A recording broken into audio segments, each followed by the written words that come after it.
Pemimpin Hamas Yahya Sinwar dikabarkan tewas dalam operasi militer melalui serangan darat Israel di Gaza pada 17 Oktober 2024 barusan. IDF merilis video saat-saat terakhir sang pemimpin Hamas tersebut melakukan perlawanan heroik meski sudah tidak berdaya. Kematian Sinwar, meski belum dikonfirmasi oleh pihak Hamas, jelas menyulut reaksi dan eskalasi konflik yang lebih besar. Sekutu Hamas Hizbullah sudah terang-terangan mengancam Israel akan membalas dengan lebih kuat atas kematian pejuang Palestina yang mendesain serangan 7 Oktober 2023 itu. Sikap Hizbullah ini patut dimaklumi, baik sebagai aliansi strategis Hamas yang puluhan tahun berjibaku melawan Israel, maupun sebagai pihak yang terdampak oleh keganasan tentara Zionis tersebut. Hubungan Israel dan Hizbullah memang tidak pernah akur sejak 2 dekade terakhir. Yang paling anyar adalah serangan Israel ke Lebanon yang sudah menewaskan 1.000 orang lebih sejak September 2024 lalu. Dan yang diwanti-wanti oleh seluruh dunia, jangan sampai Lebanon menjadi Gaza Jilid 2. Akhirnya kejadian. Ya, Lebanon telah menjadi seperti Gaza. Keduanya telah saling bentrok sejak 8 Oktober 2023. Sejak Hizbullah menembakkan roketnya ke perbatasan untuk mendukung sekutunya Hamas di Gaza.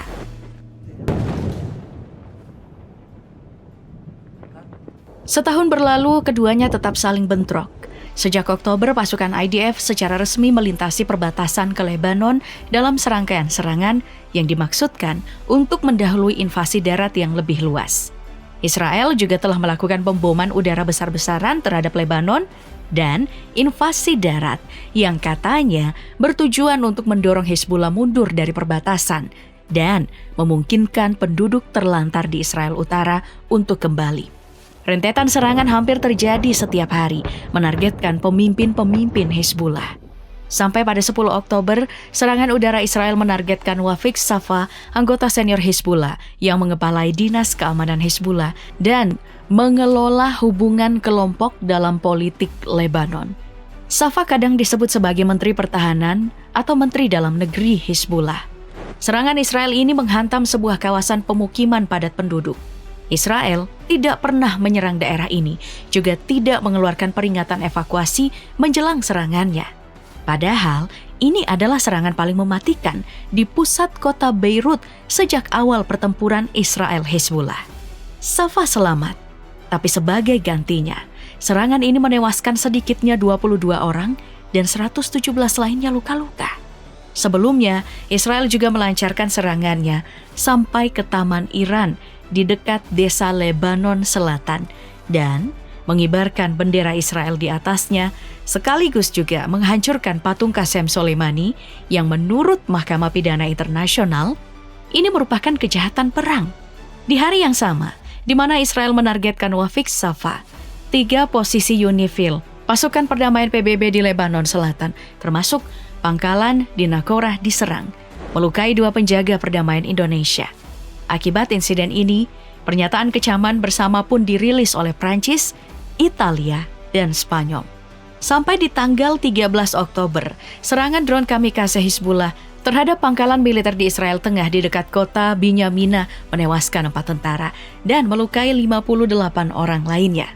Hizbullah menyebut serangan ini sebagai balasan atas serangan Israel yang menewaskan 22 orang di Beirut. Dan di hari itu juga Israel melancarkan serangannya ke Aita al-Shab, sebuah desa yang terletak di Lebanon Selatan. Esok harinya, tanggal 14 Oktober, Israel kembali melancarkan serangannya ke Aito di Lebanon Utara, menewaskan sedikitnya 21 orang, termasuk 12 wanita dan 2 anak-anak. Dan sampai pada 15 Oktober, UNHCR menyebut kalau lebih dari 25% wilayah Lebanon berada dalam perintah evakuasi Israel. Israel terus melanjutkan serangannya dengan melakukan serangan udara di Kana yang menewaskan 15 orang dan melukai 15 lainnya. Lalu terhadap gedung pemerintahan kota Nabatih yang menewaskan 16 orang, termasuk wali kota Ahmad Kahil dan melukai 52 orang lainnya. IDF menyebut kalau serangan ini menargetkan infrastruktur Hizbullah. Total dalam 3 hari pertempuran antara 14 Oktober dan 17 Oktober, pasukan IDF melancarkan hampir 500 serangan terhadap beberapa target Hizbullah. Serangan ini dari berbagai sektor, udara, darat, bahkan Angkatan Laut Israel telah menyerang target Hizbullah untuk mendukung divisi ke-146 di sektor barat Lebanon Selatan.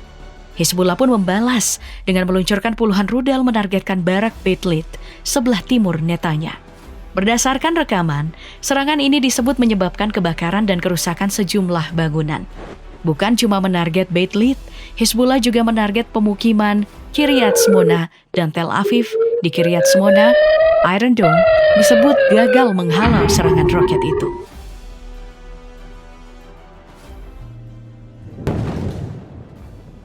Selama Oktober, militer Israel terus bergerak dengan hati-hati dan sistematis dalam operasi di dekat perbatasan Israel. Pasukan Israel bahkan menemukan terowongan di Lebanon Selatan yang panjangnya sekitar 128 km, yang mana di dalamnya terdapat fasilitas tempat tinggal, dapur, pusat komando, gudang makanan, dan senjata. Terowongan rahasia ini yang dijadikan sebagai pusat operasi bagi pasukan elit Hizbullah Radwan. Dari serangkaian serangan ini, Israel sudah membunuh jajaran elit Hizbullah, termasuk 3 di antaranya pemimpin Hizbullah. Dimulai dari Hasan Nasrullah, yang selama lebih dari 3 dekade memimpin Hizbullah. Sehari setelah kematian Nasrullah, pemimpin tinggi lainnya, Hasan Khalil Yassin, juga tewas.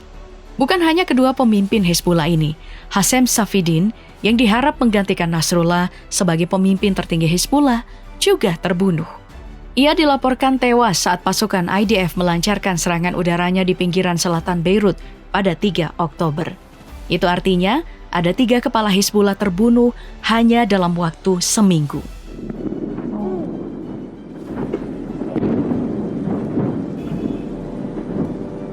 Hal ini yang membuat Hizbullah begitu marah dan menyerang Israel dengan kekuatan rudalnya. Lalu, rudal apa yang digunakan Hizbullah?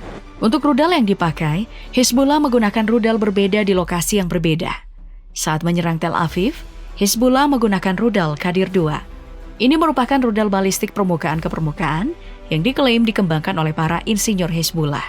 Tidak banyak informasi mengenai rudal ini, tapi disebut Qadir 2 punya kemampuan hingga 250 km, mampu membawa hulu ledak hingga 405 kg dengan daya rusak yang tinggi. Meski disebut dibuat Hizbullah, pihak Israel menyebut Qadir 2 ini adalah turunan dari rudal balistik jarak pendek berpemandu presisi Fateh 110. Sementara saat menyerang Beit Lit, Hizbullah menggunakan rudal Nasser 1. Bagaimana spesifikasi dari rudal Nasser 1? Nasser 1 adalah rudal berpemandu presisi permukaan ke permukaan dengan jangkauan 100 km dan bisa membawa hulu ledak mencapai 100 kg. Rudal Nasser 1 memang dirancang untuk menyerang infrastruktur penting dan fasilitas pelabuhan dengan akurasi presisi yang tinggi. Tapi, serangan Hizbullah yang bisa dibilang paling berhasil adalah serangan dengan menggunakan drone. Dalam serangan ke Binyamina, Hizbullah meluncurkan beberapa drone dan berhasil menembus wilayah udara Israel. Drone yang digunakan adalah Mirsad 1. Ini adalah drone yang sudah digunakan Hizbullah selama lebih dari 2 dekade dan seringkali menembus wilayah udara Israel. Mengapa Mirsad 1 bisa lolos dari lapisan pertahanan udara Israel? Jawabannya, karena ini adalah drone kecil yang terbang rendah sehingga sulit terdeteksi Iron Dome atau sistem pertahanan lainnya. Mirsad 1 bisa membawa 40 kg bahan peledak dan punya kecepatan mencapai 370 km per jam dengan jangkauan operasional sejauh 120 km. Selain kemampuannya untuk terbang rendah, yang membuat Mirsad 1 bisa terdeteksi karena sering diluncurkan bersamaan dengan tembakan roket untuk mengacaukan sistem pertahanan Israel.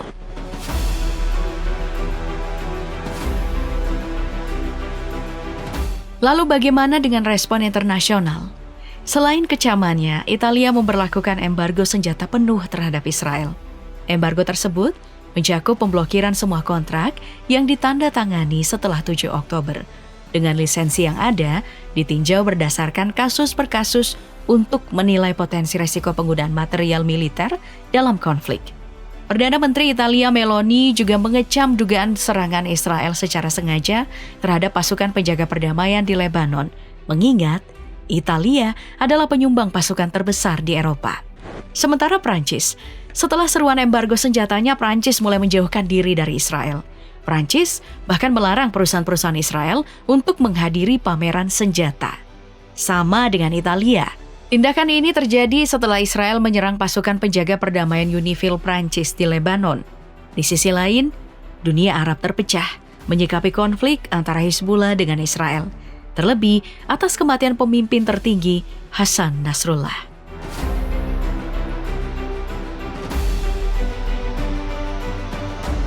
Ini akan semakin sulit untuk menciptakan kedamaian di Lebanon. Pembunuhan Nasrullah dan selusin komandan tinggi telah memberikan pukulan telak bagi Hizbullah.